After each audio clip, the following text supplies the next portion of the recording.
Hello दोस्तों, कैसे हो आप सब। Welcome back to job university. मैं हूं प्रकाश। बिहार पुलिस में कांस्टेबल के पोस्ट में बम्पर भर्ती निकलने वाली है। टोटल 21,391 पोस्ट पे वैकेंसीज रिलीज की जाएगी। इसके रिगार्डिंग ऑफिशियल इंफॉर्मेशन आ चुकी है। बहुत जल्द इसकी डिटेल नोटिफिकेशन भी आपको देखने को मिलेगी। तो चलिए बात करते हैं यहाँ अप्लाई करने की एलिजिबिलिटी क्राइटेरिया क्या रहने वाली है, एज लिमिट क्या रिक्वायर्ड रहेगा, सिलेक्शन प्रोसेस कैसा रहने वाला है, एग्जामिनेशन पैटर्न कैसा रहेगा। साथ ही साथ बात करेंगे सिलेक्शन के बाद आपको यहाँ सैलरी क्या मिलेगी एंड इससे पहले जो एग्जाम हुई थी उसमें क्या कट ऑफ गई थी, उसके बारे में डिटेल में बात करेंगे। तो चलिए वीडियो को शुरू करते हैं। देखिए यहाँ पे बिहार पुलिस में वैकेंसी निकलने वाली है। बिहार पुलिस का मतलब बिहार स्टेट में पुलिस की आपकी पोस्टिंग रहेगी, पुलिस में आपकी जॉब रहेगी। कांस्टेबल के पोस्ट में आपकी ज्वाइनिंग होगी। और वैकेंसी की अगर बात करें तो टोटल 21,391 पोस्ट में वैकेंसी निकलने वाली है। और जैसा कि आपको शायद पता होगा कि बिहार में जितनी भी वैकेंसी निकलती है, सरकारी वैकेंसी जितनी भी निकलती है, सब में 35% रिजर्व वैकेंसी रहती है फीमेल के लिए। तो यहाँ पे मेल के लिए टोटल 13,488 पोस्ट रहेगी और फीमेल के लिए 7,903 पोस्ट रहेगी। तो male as well as female दोनों के लिए यहाँ बहुत ही बढ़िया अपॉर्चुनिटी आने वाली है बिहार स्टेट की तरफ से, बिहार पुलिस की तरफ से। एप्लीकेशन फीस की बात करें तो general, BC, EBC and other state वाले कैंडिडेट्स को 450 रुपीज़ पे करना होगा अप्लाई करने के लिए। एंड SC ST कैंडिडेट्स को 112 रुपीज़ पे करना होगा।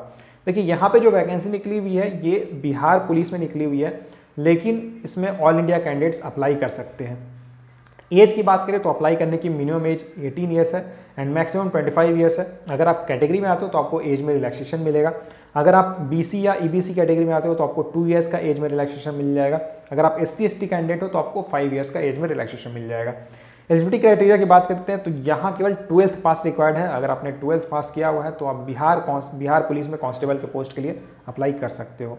सैलरी की बात करें तो यहाँ आपकी बेसिक पे 21,700 से 69,100 रहती है, यानी कि DA HRA वगैरह ऐड करने के बाद आपकी मंथली इनहैंस सैलरी 30 से 32,000 रहेगी। ये स्टार्टिंग सैलरी रहती है। जैसे जैसे आपकी प्रमोशन होती है तो आपकी सैलरी इंक्रीज होते जाती है और साथ ही साथ हर साल DA इंक्रीज होता जाता है। और साथ ही साथ आपको 1 ईयर कंप्लीट करने के बाद आपको इंक्रीमेंट मिलती है, 3% का इंक्रीमेंट मिलता है। तो वैसे करके सैलरी आपकी काफ़ी अच्छी हो जाती है। इसके अलावा आप पुलिस डिपार्टमेंट में हो तो आप समझ सकते हो पुलिस डिपार्टमेंट में जॉब करने की क्या वैल्यू रहती है, कितना रिस्पेक्ट रहता है और सैलरी भी बहुत अच्छी आपको मिलती है। सिलेक्शन प्रोसेस की बात कर लेते हैं तो यहाँ पहले आपको रिटेन देना होता है। रिटेन क्वालिफाइंग नेचर का रहता है, यानी कि रिटेन अगर आप क्वालिफाई कर लेते हो उसके बाद ही आपको नेक्स्ट स्टेज के लिए कॉल किया जाएगा। नेक्स्ट स्टेज रहता है फिजिकल, और जो फाइनल मेरिट लिस्ट बनती है वो फिजिकल टेस्ट के बेसिस पे होती है। यानी कि आपका रिटन टेस्ट भी आपको अच्छे से करना होगा, रिटन की तैयारी भी बहुत अच्छे से करनी होगी एंड फिजिकल टेस्ट की भी तैयारी आपको बहुत अच्छे से करनी होगी, तो ही जाके आपका यहाँ फाइनल सिलेक्शन हो पाएगा। उसके बाद आपका मेडिकल टेस्ट होता है और डॉक्यूमेंट वेरिफिकेशन होता है। तो चलिए सबसे पहले रिटन के सिलेबस की बात कर लेते हैं। तो यहाँ पे जो एग्जाम होता है इसमें जो क्वेश्चंस पूछे जाते हैं ये 10th लेवल के पूछे जाते हैं। टोटल 100 क्वेश्चंस आपसे पूछे जाएंगे, मैक्सिमम मार्क्स 100 रहेगा। इसके लिए आपको 2 आवर्स का टाइम मिलता है। सबसे अच्छी बात यह है कि यहाँ कोई नेगेटिव मार्किंग नहीं रहती है। तो बहुत सारे कैंडिडेट्स हैं जिनकी सिलेक्शन इसलिए नहीं हो पाती क्योंकि एग्जाम में बहुत ज़्यादा नेगेटिव कर देते हैं। तो यहाँ आपके पास बढ़िया अपॉर्चुनिटी है। जीके एंड करंट अफेयर्स से, जीके से टोटल 40 क्वेश्चंस पूछाएंगे, करंट अफेयर्स से 5 क्वेश्चन पूछाएंगे, यानी कि जीके एंड करंट अफेयर्स को मिलाकर टोटल 45 क्वेश्चंस पूछे जाएंगे। साइंस से 30 क्वेश्चंस पूछे जाएंगे, साइंस मतलब फिजिक्स, केमिस्ट्री एंड बायोलॉजी से टोटल 30 क्वेश्चन पूछे जाएंगे। हिंदी से 7 क्वेश्चन पूछे जाएंगे, इंग्लिश से 8 क्वेश्चन पूछे जाएंगे एंड मैथ से 10 क्वेश्चन पूछे जाएंगे। ये मैं आपको रिटन एग्जाम की बता रहा हूँ। रिटन एग्जाम टोटल 100 मार्क्स का होगा क्योंकि हर क्वेश्चन 1 मार्क्स का रहता है। एंड जब आप रिटन टेस्ट को क्वालिफाई कर लोगे, रिटन एग्जाम को क्वालिफाई कर लोगे, उसके बाद आपको फिजिकल टेस्ट के लिए कॉल किया जाता है, जहाँ पे आपकी फिजिकल स्टैंडर्ड टेस्ट चेक की जाती है और फिजिकल एफिशिएंसी टेस्ट ली जाती है। जो फाइनल सिलेक्शन होता है, फाइनल मेरिट लिस्ट बनती है, वो फिजिकल में आप जो मार्क्स स्कोर करोगे उसके बेसिस पे बनती है। तो फिजिकल में कैसे मार्क्स ऐड किया जाता है, कैसे आपको नंबर मिलते हैं, उसके बारे में बात करते हैं। तो सबसे पहले देखिए यहाँ पे आपकी जो फिजिकल स्टैंडर्ड टेस्ट है वो चेक की जाती है।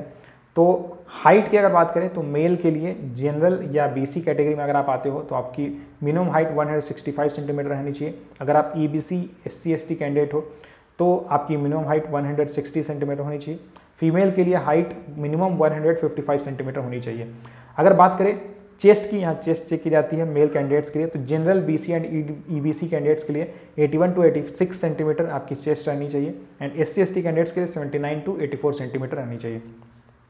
फिजिकल एफिशिएंसी टेस्ट की अगर बात करें तो देखिए ये जो था ये फिजिकल स्टैंडर्ड टेस्ट था जिसमें हाइट एंड चेस्ट चेक की जाती है। फिजिकल एफिशिएंसी टेस्ट की बात करें तो यहाँ आपको रनिंग करनी होती है, रेस करना होता है, शॉर्ट पुट रहता है यानी कि आपको गोला रहता है, एक 7 kg के आसपास का एक गोला रहता है, उसे आपको फेंकना रहता है एंड उसके बाद आपको हाई जंप करनी है। तो 3 चीज़ें रहती है, running, short put and high jump.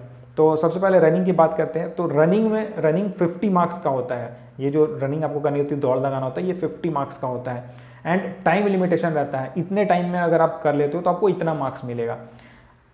Male candidates की मैं बात करता हूँ तो मेल कैटेगरी कैंडिडेट्स की बात करें तो आपको 6 मिनट में 1.6 किलोमीटर कवर करना होता है। अगर आप 5 मिनट में इस डिस्टेंस को कवर कर लेते हो यानी कि ये वो जो 1.6 किलोमीटर है ये आप केवल 5 मिनट्स में ही कवर कर लेते हो तो आपको टोटल 50 आउट ऑफ 50 मार्क्स मिल जाते हैं। अगर आपको 5 मिनट या 5 मिनट से कम लगता है तो आपको 50 मार्क्स मिल जाएंगे। अगर आपको 5 मिनट या उससे ज़्यादा लगता है, 5 मिनट से लेकर 5 मिनट 20 सेकेंड अगर आपको लगता है तो फिर आपको 40 मार्क्स दिया जाएगा। अगर 5 मिनट 20 सेकेंड से लेकर 5 मिनट 40 सेकेंड आपको लगता है, इतना समय अगर आपको लगता है तो आपको 30 मार्क्स मिलेगा। अगर आपको 5 मिनट्स 40 सेकेंड से लेकर 6 मिनट्स का टाइम लगता है तो आपको 20 मार्क्स मिलेगा। लेकिन वहीं अगर आपको 1.6 किलोमीटर पूरा करने में 6 मिनट से ज़्यादा लग जाता है, 6 मिनट से ज़्यादा लग जाता है तो आपको बाहर कर दिया जाएगा। फीमेल कैंडिडेट्स की बात करें तो फीमेल कैंडिडेट्स को 1 किलोमीटर की रेस करनी होती है, इसके लिए 5 मिनट का टाइम मिलता है। अगर आप इस रेस को 1 किलोमीटर की रेस को 4 मिनट या उससे कम में कर लेते हो तो आपको टोटल 50 मार्क्स मिल जाएंगे। ये फीमेल कैंडिडेट्स की मैं बात कर रहा हूँ। अगर आप 1 किलोमीटर को कवर करने में अगर आपको 4 मिनट से 4 मिनट 20 सेकेंड लगता है तो आपको 40 मार्क्स मिलेंगे। ये कम्प्लीटली डिपेंड करता है कि आप अपनी फिजिकल एफिशिएंसी को कितना ज़्यादा इंप्रूव करते हो। अगर आप अभी से अगर आप प्रैक्टिस करते हो, अभी से अगर आप सारी चीज़ें करते हो, रनिंग करते हो, गोला फेंकने की प्रैक्टिस करते हो, हाई जंप करते हो एंड आप इसमें बहुत अच्छे हो जाते हो तो आपके सिलेक्शन के चांसेस बहुत ज़्यादा बढ़ जाते हैं। क्योंकि यहाँ कंप्लीट जो सिलेक्शन होने वाला है फिजिकल के बेसिस पे ही होने वाला है। यहाँ पे जो रिटन टेस्ट होता है वो कम्प्लीटली क्वालिफाइंग रहता है, उसके मार्क्स को फाइनल मेरिट लिस्ट में ऐड नहीं किया जाता है। गोला फेंकने की बात करते हैं तो गोला फेंक जो रहता है शॉर्ट पुट रहता है, ये 25 मार्क्स का रहता है।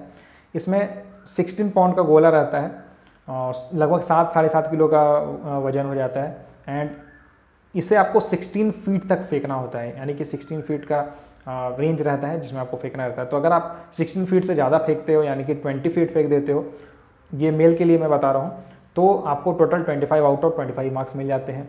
अगर 19 से 20 फीट के बीच आपका डिस्टेंस रहता है तो आपको 21 मार्क्स मिलते हैं। तो ऐसे करके आप यहाँ पे देख सकते हो कितने डिस्टेंस फेंकने पर आपको कितने मार्क्स मिलते हैं। फीमेल की अगर बात करें तो फीमेल के केस में जो गोला रहता है उसकी वेट थोड़ी कम रहती है, 12 पाउंड की वेट रहती है एंड इसे आपको 12 फीट तक फेंकना होता है। अगर आप 12 फीट से ज़्यादा फेंकते हो यानी कि 16 फीट जैसे अगर आप फेंक देते हो फीमेल के लिए तो आपको 25 आउट ऑफ 25 मार्क्स मिल जाते हैं। हाई जंप की बात करते हैं तो हाई जंप 25 मार्क्स का होता है एंड यहाँ पे अगेन डिपेंड करता है कि आप कितनी लंबी छलांग लगा लेते हो। 4 फीट आपको हाइट क्लाइंब करना, जंप करना होता है। 4 फीट से अगर आप ज़्यादा करते हो, 4 फीट अगर आप करते हो तो आपको 13 मार्क्स मिल जाते हैं। अगर आप 4 फीट से 4.4 फीट करते हो जंप तो आपको 17 मार्क्स मिलते हैं। अगर आप 4.4 फीट से 4.8 फीट तक जंप करते हो तो आपको 21 मार्क्स मिलते हैं। लेकिन अगर आप पूरा 5 फीट अगर आप जंप कर जाते हो तो आपको 25 मार्क्स मिल जाते हैं। तो जैसा कि मैंने आपको बताया यहाँ कंप्लीटली डिपेंड करता है कि आपकी फिजिकल एफिशिएंसी कितनी ज़्यादा रहती है, कितने फिट आप हो। अगर आप ज़्यादा फिजिकली फिट हो तो आपके सिलेक्शन के चांसेस बहुत ज़्यादा रहते हैं। फीमेल के केस में अगर बात करें हाई जंप की तो आपको 3 फीट की जंप करनी होती है। अगर आप 3 फीट जंप कर लेते हो तो आपको 13 मार्क्स अलॉट होता है। अगर आप 3 फीट से 3.4 फीट जंप करते हो तो आपको 17 मार्क्स मिलते हैं। अगर आप 3.4 फीट से 3.8 फीट अगर आप जंप करते हो तो आपको 21 मार्क्स मिलते हैं। वहीं अगर आप 4 फीट जंप कर लेते हो या 4 फीट से ज़्यादा जंप करते हो तो आपको टोटल 25 आउट ऑफ 25 मार्क्स मिल जाते हैं। तो ये जो फिजिकल टेस्ट होता है ये टोटल 100 मार्क्स का होता है एंड इसी फिजिकल टेस्ट के बेसिस पे फाइनल मेरिट लिस्ट बनती है। लेकिन अगर बात करें जो रिटन टेस्ट होता है उसमें क्या कट ऑफ गई थी पिछले एग्जाम्स में, तो देखिए जो रिटन टेस्ट होती है इसमें अगेन जो वैकेंसी निकलती है ये मेल एंड फीमेल दोनों के लिए अलग अलग निकलती है, इसलिए कट ऑफ भी अलग अलग देखने को मिलते हैं एंड वैकेंसी कैटेगरी वाइज रहती है तो कैटेगरी वाइज आपको कट ऑफ देखने को मिलेगी। तो चलिए कट ऑफ की बात कर लेते हैं। तो ये जो एग्जाम होता है रिटन टेस्ट ये 100 मार्क्स का होता है। तो out of 100 marks general candidates में मेल कैटेगरी की अगर मैं बात करूँ तो मेल को 64 मार्क्स स्कोर करना होगा, फीमेल कैंडिडेट्स को 53 मार्क्स आपकी कट ऑफ गई थी, पिछली बार की बात कर रहा हूँ, तो इससे ज़्यादा टारगेट आपको करके आपको चलना होगा। बीसी कैंडिडेट्स की बात करें तो बीसी कैटेगरी में मेल की कट ऑफ 61 गई थी, फीमेल की 49 मार्क्स कट ऑफ गई थी। ईबीसी के लिए मेल की कट ऑफ 59 गई थी एंड फीमेल के लिए 46 मार्क्स गई थी। ईडब्ल्यूएस कैटेगरी के लिए मेल की कट ऑफ गई थी 54 मार्क्स एंड फीमेल के लिए कट ऑफ गई थी 41 मार्क्स। एससी कैटेगरी की बात करें तो मेल के लिए कट ऑफ गई थी 56 मार्क्स, फीमेल के लिए कट ऑफ गई थी 42 मार्क्स। एसटी कैटेगरी की बात करें तो मेल के लिए कट ऑफ रही थी 58 मार्क्स एंड फीमेल के लिए कट ऑफ रही थी 46 मार्क्स। और बीसी फीमेल कैटेगरी में कट ऑफ रही है 47 मार्क्स। देखिए ये जो कट ऑफ है ये आउट ऑफ 100 मार्क्स है, यहाँ पे आपको कट ऑफ थोड़ा लग रहा हो कि कट ऑफ हाई जाता है, लेकिन इसमें जो रिटन टेस्ट होता है उसमें बहुत ही इजी लेवल के क्वेश्चन पूछे जाते हैं। जैसे कि मैंने आपको ऑलरेडी बताया कि 10th लेवल के ही क्वेश्चंस पूछे जाते हैं, तो आप समझ सकते हो कि क्वेश्चन का जो लेवल रहता है, एग्जाम का लेवल रहता है, ये काफ़ी ईजी रहता है, इसलिए इतना हाई कट ऑफ देखने को मिल रहा है। तो दोस्तों ये थी बिहार पुलिस कांस्टेबल की आगे आने वाली रिक्रूटमेंट की सारी डिटेल्स। इससे जुड़ा अगर आपका कोई सवाल रहता है तो आप मुझे कमेंट करके पूछ सकते हो। अगर आप बिहार स्टेट के रहने वाले हो तो आप कमेंट करके ज़रूर बताना कि आप इस पोस्ट में अप्लाई करने वाले हो या नहीं।